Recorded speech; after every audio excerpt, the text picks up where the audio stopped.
UK Bangla সংবাদে স্বাগত জানাচ্ছি আমি আকমাম হুসাইন। প্রথমে জানিয়ে দিচ্ছি সংবাদ শিরোনামগুলো। ডেভিল হান্ট নিয়ে পুলিশের তথ্য, বিশেষ অভিযানে 1308 জন গ্রেফতার।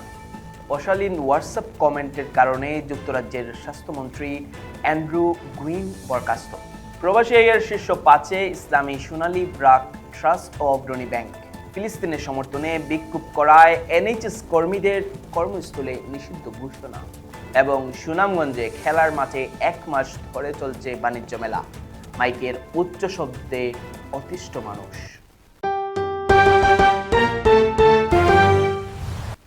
এতক্ষণ শুনছিলেন সংবাদ শিরোনাম, এবার জানিয়ে দিচ্ছি বিস্তারিত। যৌথ বাহিনীর বিশেষ অভিযান অপারেশন ডেভিল হান্ট শুরুর পর গত শনিবার রাত থেকে গতকাল রবিবার বিকেল পর্যন্ত 1308 জনকে গ্রেপ্তার করা হয়েছে।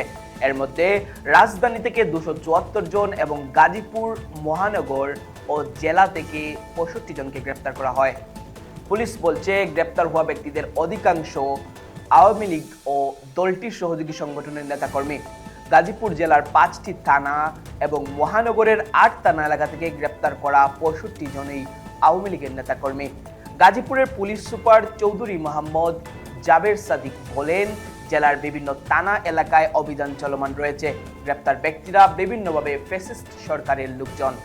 অভিযান সম্পর্কে স্বরাষ্ট্র উপদেষ্টা লেফটেন্যান্ট জেনারেল অবসরপ্রাপ্ত মোহাম্মদ জাহাঙ্গীর আলম চৌধুরী গতকাল ঢাকায় এক অনুষ্ঠানে সাংবাদিকদের বলেন, যারা দেশকে অস্থিতিশীল করার চেষ্টা করছে, এক্ষেত্রে যারা আইন অমান্য করে দুষ্কৃতিকারী ও সন্ত্রাসী, তারাই গ্রেপ্তার হবে। এর আগে শনিবার স্বরাষ্ট্র মন্ত্রণালয়ের জনসংযোগ বিভাগ থেকে পাঠানো বিজ্ঞপ্তিতে জানানো হয়, যৌথ বাহিনী দেশ জুড়ে অপারেশন ডেভিল হান্ট শুরু করেছে। গাজীপুরে ছাত্র জনতার উপর সন্ত্রাসী আক্রমণের ঘটনায় স্বরাষ্ট্র মন্ত্রণালয়ের আইন শৃঙ্খলা রক্ষাকারী বাহিনীগুলোর সমন্বয়ে এক সভায় এই অভিযান পরিচালনার সিদ্ধান্ত হয়। গত শুক্রবার রাতে গাজীপুরের সাবেক মুক্তিযুদ্ধ বিষয়ক মন্ত্রী মোজাম্মেল হকের বাড়িতে মারধরের শিকার হন 15-16 জন শিক্ষার্থী। বৈষম্য বিরোধী ছাত্র আন্দোলনের নেতারা বলছেন, শিক্ষার্থীরা ওই রাতে ডাকাতির খবর পেয়ে তা প্রতিহত করতে সেখানে গিয়েছিলেন, তখন তাদের মারধর করা হয়। একজন পেনশনভোগীর মৃত্যু কামনা করায় লেবার পার্টি থেকে বরখাস্ত হলেন একজন এমপি। একজন পেনশনভোগীকে নিয়ে বেফাস মন্তব্য করার পর লেবার পার্টি তাদের সরকারের স্বাস্থ্যমন্ত্রীকে বরখাস্ত ও তার দলের সদস্যপদ সাময়িকভাবে স্থগিত করেছে। স্বাস্থ্যমন্ত্রী অ্যান্ড্রু গুইনকে নিয়ে আরও অভিযোগ এসেছে বলেও জানিয়েছে ব্রিটিশ সংবাদ মাধ্যমের এক প্রতিবেদন। অ্যান্ড্রু গুইন একাধিক বার্তায় বর্ণবাদী ও নারী বিদ্বেষী মন্তব্য করেছেন। তার মধ্যে কিছু মন্তব্যে ইহুদি বিদ্বেষের ইঙ্গিত ছিল এবং ডেপুটি প্রধানমন্ত্রী অ্যাঞ্জেলা রেনারকে অবমাননাকর ভাষায় আক্রমণ করেছিলেন বলেও জানা যায়। 50 বছর বয়সী গুইন স্থানীয় লেবার পার্টির অন্যান্য সদস্যদের সঙ্গে থাকা একটি হোয়াটসঅ্যাপ গ্রুপে এসব মন্তব্য করেছিলেন বলে অভিযোগ উঠেছে। শনিবার মেইল অন সানডে পত্রিকা লেবার পার্টির কাছে এসব বার্তা তুলে ধরার পর কিয়ার স্টারমার তাকে বরখাস্ত করেন। সরকারের এক মুখপাত্র বলেছেন, প্রধানমন্ত্রী জনসেবার স্বার্থে উচ্চ নৈতিক মান বজায় রাখতে প্রতিশ্রুতিবদ্ধ এবং যে কোনো মন্ত্রী এই মানদণ্ড না মানলে তিনি ব্যবস্থা নিতে দ্বিধা করবেন না, যেমনটি এই ক্ষেত্রে করা হয়েছে। দেশের সর্বশেষ গত জানুয়ারিতে যত প্রবাসী আয় বা রেমিটেন্স এসেছে তার প্রায় অর্ধেক বা 45% এসেছে 5টি ব্যাংকের মাধ্যমে। ব্যাংক 5টি হলো Islami bank, Sonali bank, BRAC bank, trust bank, Agrani bank. এই 5 ব্যাংকের মাধ্যমে গত জানুয়ারিতে দেশে প্রবাসী আয় এসেছে প্রায় 92 কোটি মার্কিন ডলার, যা ওই মাসে আসা মোট প্রবাসী আয়ের 42%। জানুয়ারিতে দেশে মোট প্রবাসী আয় এসেছে 218 কোটি 52 লাখ ডলার। প্রবাসী আয় সংক্রান্ত বাংলাদেশ ব্যাংকের সর্বশেষ প্রতিবেদন থেকে এই তথ্য পাওয়া গেছে। বাংলাদেশ ব্যাংকের তথ্য অনুযায়ী ডিসেম্বরের তুলনায় জানুয়ারিতে প্রবাসী আয়ের দিক থেকে উল্লেখিত 5 ব্যাংকের মধ্যে 3 ব্যাংকের অবস্থানের অদলবদল ঘটেছে। গত ডিসেম্বরে প্রবাসী আয় আনার দিক থেকে দ্বিতীয় অবস্থানে ছিল রাষ্ট্র মালিকানাধীন অগ্রণী ব্যাংক। ওই মাসে অগ্রণী ব্যাংকের মাধ্যমে প্রবাসী আয় এসেছিল 26 কোটি 48 লাখ ডলার। জানুয়ারিতে এসে অগ্রণী ব্যাংক পঞ্চম অবস্থানে নেমে গেছে। জানুয়ারিতে অগ্রণী ব্যাংকের মাধ্যমে প্রবাসী আয় এসেছে $13.5 কোটি। সেই হিসেবে এক মাসের ব্যবধানে ব্যাংকটির মাধ্যমে প্রবাসী আয় আসা প্রায় অর্ধেক কমে গেছে। অগ্রণী ব্যাংক দ্বিতীয় অবস্থান থেকে পঞ্চম অবস্থানে নেমে যাওয়ায় জানুয়ারিতে প্রবাসী আয়ে দ্বিতীয় অবস্থানে উঠে এসেছে দেশের সবচেয়ে বড় ব্যাংক সোনালী ব্যাংক। এই ব্যাংকটির মাধ্যমে গত মাসে প্রবাসী আয় এসেছে প্রায় $18 কোটি। ডিসেম্বরে এসেছিল $21 কোটি।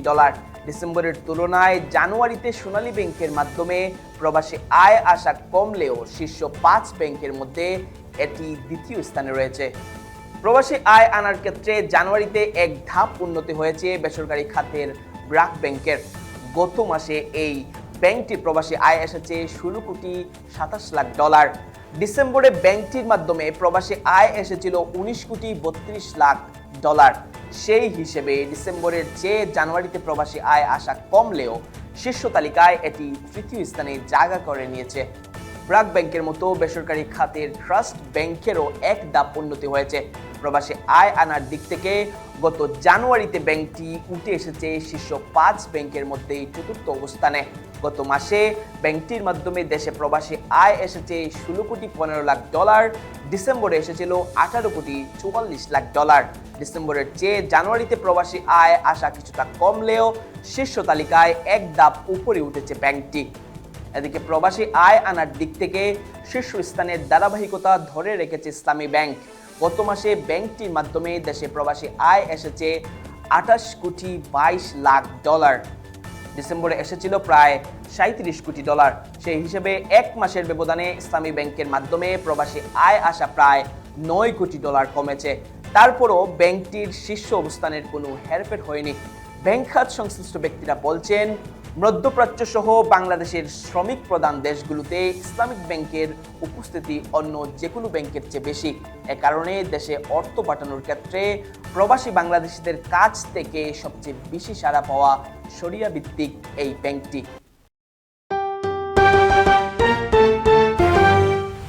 যুক্তরাজ্যে ফিলিস্তিনের পক্ষে সমর্থনে বিক্ষোভ করায় 2 জন এনএইচএস কর্মীকে কর্মস্থলে নিষিদ্ধ ঘোষণা করা হয়েছে। এক তদন্তে দেখা গেছে অভিযুক্ত 2 কর্মীর বিরুদ্ধে কোনো অভিযোগের ভিত্তি নেই এবং ট্রাস্ট নিজস্ব শৃঙ্খলা নীতি লঙ্ঘন করেছে বলে জানায় ব্রিটিশ সংবাদ মাধ্যমের এক প্রতিবেদন। 2 এনএইচএস পেশাজীবীকে ফিলিস্তিনের পক্ষে একটি শান্তিপূর্ণ প্রতিবাদ আয়োজনের আগ্রহ প্রকাশ করায় তদন্তের মুখোমুখি হতে হয়েছে এবং তাদের কর্মস্থল থেকে নিষিদ্ধ করা হয়েছে।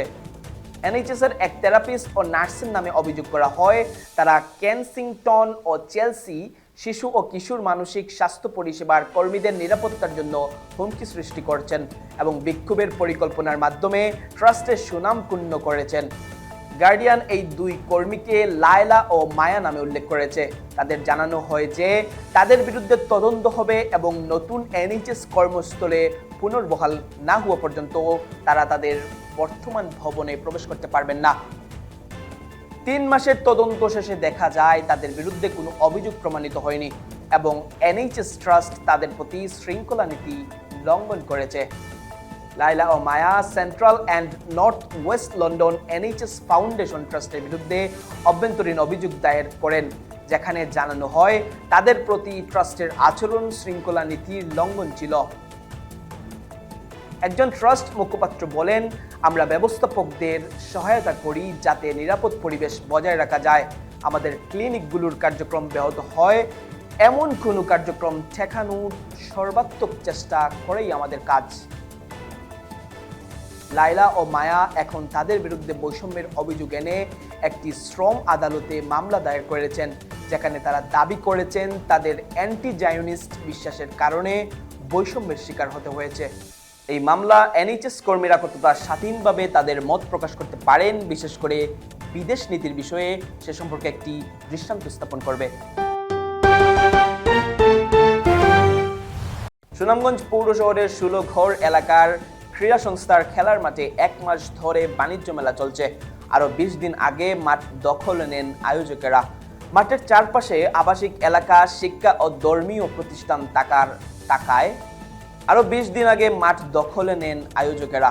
মাঠের চারপাশে আবাসিক এলাকা, শিক্ষা ও ধর্মীয় প্রতিষ্ঠান থাকায় শুরু থেকেই মেলার জন্য মাঠ বরাদ্দ না দেওয়ার দাবি ছিল এলাকাবাসীর। এজন্য বিক্ষোভ, মানববন্ধন ও স্মারকলিপি দেওয়া হয়েছে, কিন্তু কিছুতেই কাজ হয়নি। এখন গভীর রাত পর্যন্ত মেলার মাইকের উচ্চ শব্দ ও গান বাজনায় অতিষ্ঠ এলাকার মানুষ। শুধু মেলার ভেতরেই নয়, মেলার প্রচার ও লটারিতে অংশ নিতে মানুষকে উৎসাহিত করতে শহর জুড়ে চলছে বাদ্যযন্ত্র নিয়ে মাইকে মেলার প্রচার। যদিও জেলা প্রশাসন থেকে দেওয়া অনুমতিপত্রে মেলার ভেতরেই মাইকের ব্যবহার নিষেধ রয়েছে।